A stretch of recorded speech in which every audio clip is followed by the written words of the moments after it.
Shalom aleihim bisem Yeshua Hamasyah. Salam sejahtera di dalam nama Tuhan Yesus Kristus. Saya Pendeta Henry Tandianta MBS. Begini judulnya, terkutuklah Allah segitiga. Ya saudara-saudara, terkutuklah Allah segitiga. Apakah Anda pernah mendengar Allah segitiga? Karena Allahnya ada tiga, maka disebut Allah segitiga. Kalau Allahnya ada empat, disebut Allah segi empat. Kalau Allahnya ada lima, disebut Allah segi lima. Terkutuklah Allah segitiga. Ya saudara-saudara ya, Allah segitiga itu muncul era yang disebut era John Calvin, abad ke-17. John Calvin ini mendirikan kebenaran sendiri yang disebut teologi, melanjutkan dari teologi Tritunggalnya Katolik.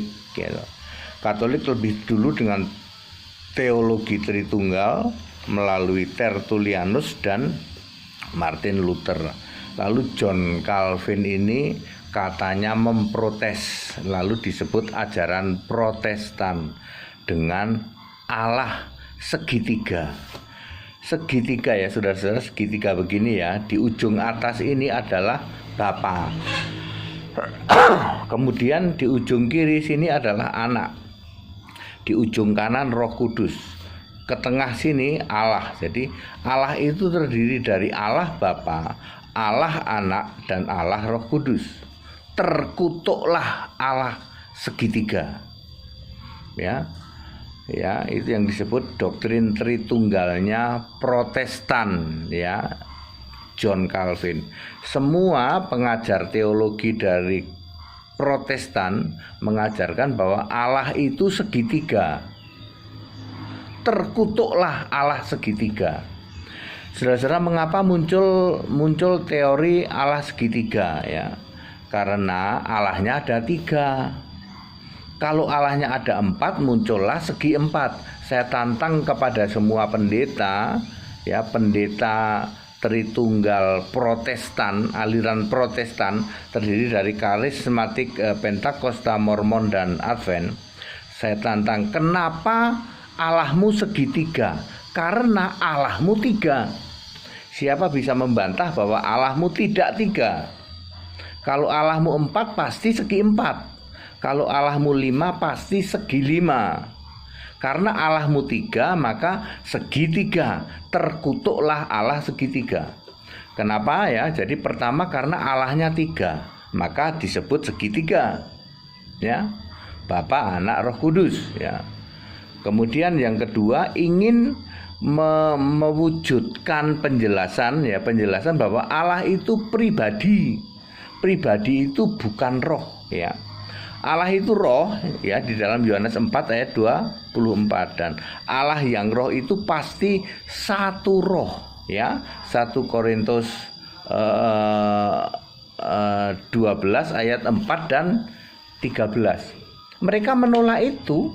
Allah itu pribadi, dan kalau pribadi itu tidak mungkin satu, tetapi tiga pribadi, ya.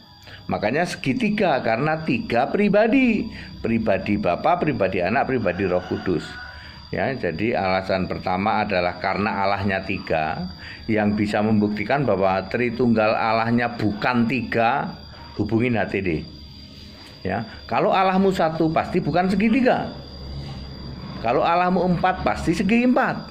Kalau Allahmu lima, pasti segi lima. Alasan kedua karena dia menunjukkan bahwa Allah itu pribadi, bukan roh. Ya, Alkitab menulis Allah itu roh, dan kalau roh pasti satu roh.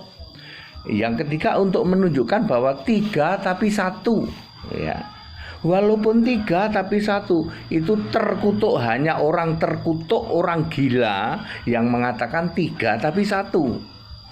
Antara yang satu dengan lainnya itu berbeda, tapi satu. Itu hanya orang terkutuk, orang gila yang mengatakan itu. Kalau tiga ya tiga, kalau satu ya satu. Ya. Ya, jadi 3 alasan itu. Alasan yang keempat adalah gagal memahami yang disebut Allah itu esa. Bahasa Ibraninya adalah echad atau akhad ya. Ribuan tahun orang-orang Tritunggal tidak bisa menjelaskan kata echad atau akhad. Ya, mereka mencoba mencari-cari dari terjemahan dari bahasa asli Ibrani Yunani. Saya bilang bakar itu kitab Ibrani Yunanimu, Yunani KW, Ibrani KW. Cek saja pakai Alkitab bahasa Inggris. Ya, terjemahan tingkat 1 dari United Bible Society. Kata echad itu bahasa Inggrisnya one, maka bahasa Indonesianya 1. Enggak usah muter-muter. Kalau kamu pakai bahasa Ibrani Yunani KW kamu, Ibrani Yunani menduduki kursi Musa, maka kata echad akan muncul, yaitu tadi segitiga, 3 tapi 1 Tritunggal. Jadi clear Bapak Ibu Saudara, terkutuklah Allah segitiga. Ya, karena memang Allahnya ada 3, maka disebut segitiga. Kalau Allahnya ada 4, maka disebut segi 4. Kalau Allahnya ada 5, adalah segi 5. Terkutuklah Allah segitiga. Segala hormat kemuliaan untuk Yesus Kristus, satu-satunya Allah yang benar. Ya, sembahlah Yesus Kristus satu-satunya. Satu-satunya. Allah itu tidak 3. Ya, mosok Allah 3 ya. Ya, jadi Allah itu 1, bukan hanya 1. Satu-satunya, bukan hanya satu-satunya. Satu-satunya dari sebelum segala abad, sekarang sampai selama-lamanya. Siapa? Yesus Kristus namanya. Segala hormat kemuliaan untuk Yesus Kristus, satu-satunya Allah yang benar, Allah segala masa sebelum segala abad, sekarang sampai selama-lamanya. Haleluya, amin.